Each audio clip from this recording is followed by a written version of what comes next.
Hi BFFs, I'm here today, it's Bonnie. I'm back. I was in LA last week at our LA office and I'm back. And I have to talk to you, first of all, today about Gerard Butler and his place, his fabulous loft in the Chelsea area of New York City. Here it is on the cover of Architectural Digest. Now we have to discuss because Jen, of course, just had her Architectural Digest cover a couple of months ago.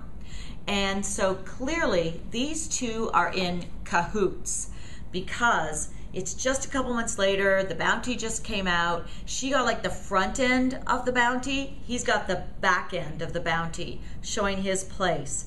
But the question is, could these two possibly have the same tastes in living spaces? And as it turns out, no, absolutely not. You saw Jen's place. It was very LA, very Hollywood Hills, except that it looked like a hotel. It looked like a Mexican hotel. She loves to go to Mexico. It didn't look like anything that you'd actually live in.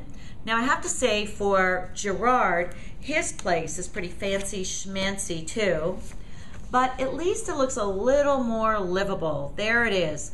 There's the big interior loft. It's on the west side of New York. It took him 4 years to renovate this place. Now Jen's place only took 2 years.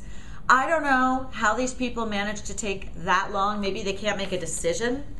But the other thing I've got to say, at least there are some places you can sit down and be cozy in.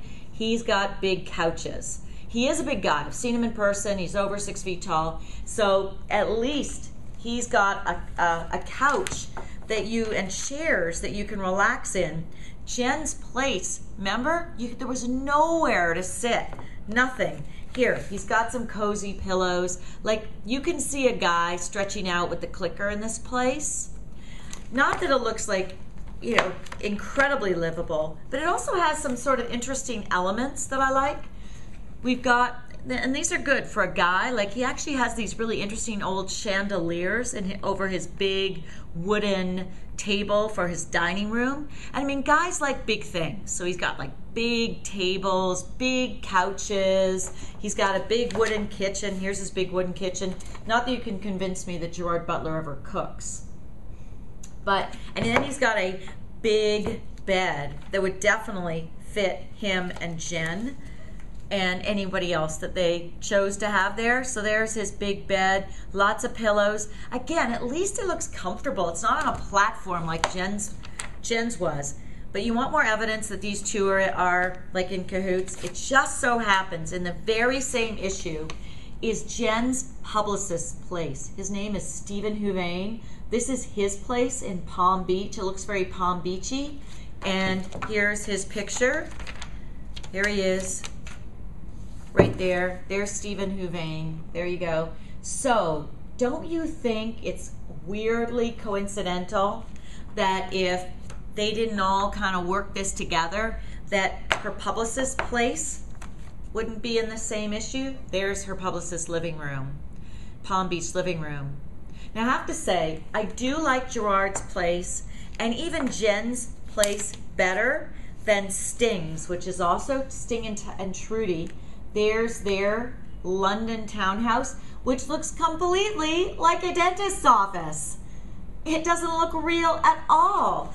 It's just like no way that these guys are hanging out and being comfortable here. It is so cold. Look at that.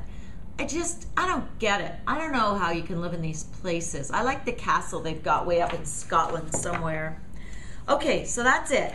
BFFs, you tell me what you think. Do you like Gerard's place? Do you like it better than Jen? And by the way, I don't understand how he can say he and Jen are just friends when he had his hand on her rear end and was right in there. If that was anybody else, that would be sexual harassment. So tell me what you think. Bye. Bye, BFFs.